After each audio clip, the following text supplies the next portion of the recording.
সুব্রত বক্সি, রাজ্যসভার নেতা দেবী পুত্রান এবং আমি তিনজনে মিলে ইন্ডিয়ান চিফ ইলেকশন কমিশনের কাছে আমরা আমাদের মেমোরান্ডাম দিয়ে এসেছি এবং আমরা আমাদের বক্তব্য আমরা রেখেছি।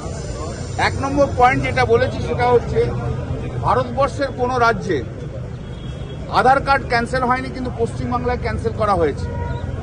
ডেলিভারেটলি এটা করা হচ্ছে এবং এই ইলেকশনে গোটাটাই আমাদের যেটা বক্তব্য সেটা হচ্ছে central ruling party Narendra Modi, Amit Shah, BJP, তাদের সব target is the West Bengal. যে কোনো উপায়ে ওয়েস্ট বেঙ্গলকে ডিস্ট্রয় করতে হবে, ইলেকশন প্রসেসকে নষ্ট করতে হবে, বিজেপিকে প্রায়োরিটি দিতে হবে।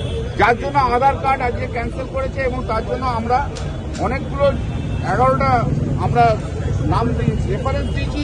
সেই সব কার্ডগুলোকে ইলেকশন কমিশন ইলেকশনের সময় যেন ব্যবহার করা হয়, ভ্যালিডলি ট্রিট করা হয়। সেকেন্ড পয়েন্ট, ভেরি ইম্পর্টেন্টলি আমরা বলেছি কেন পশ্চিমবাংলায় 1 ডে 1 ভোট হবে না। কারণটা 1 পোল হবে না কেন, একদিনে কেন হবে না? যদি ভারতবর্ষের অন্যান্য রাজ্যে বিজেপি যেখানে যেখানে রয়েছে সেখানে যদি রয়েছে, সেখানে যদি হয়, কেন পশ্চিমবাংলায় হবে না?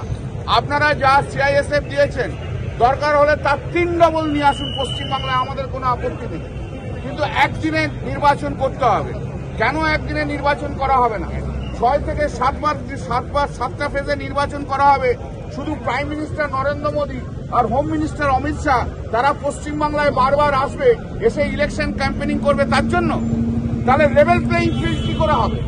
লেভেল প্লেইং ফিল্ডে তো সমস্ত রকমের রাজনৈতিক বক্তব্য, রাজনৈতিক নেতাদের এক্সপোজার যেভাবে থাকার, তাই যদি থাকে তাহলে পশ্চিমবাংলার ক্ষেত্রে অন্য কেন হবে? শুধু নরেন্দ্র মোদীকে সুবিধা করে দেওয়ার জন্য, শুধু অমিত শাহকে সুবিধা করার জন্য, শুধু বিজেপির নেতাদের সুবিধা করার জন্য, শুধু ইডি সিবিআইকে সুবিধা করার জন্য, শুধু অনেক আরো দেখতেই পাচ্ছেন কারা কারা অনেক ষড়যন্ত্রের মধ্যে জড়িয়ে ছিল, তাদের সুবিধা করার জন্য 7টা ফেজে ইলেকশন হবে।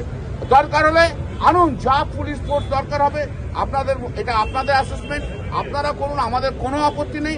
দরকার হলে 3 ডবল করুন, কিন্তু পশ্চিমবাংলায় একদিনে ইলেকশন করুন। নরেন্দ্র মোদীর সুবিধার জন্য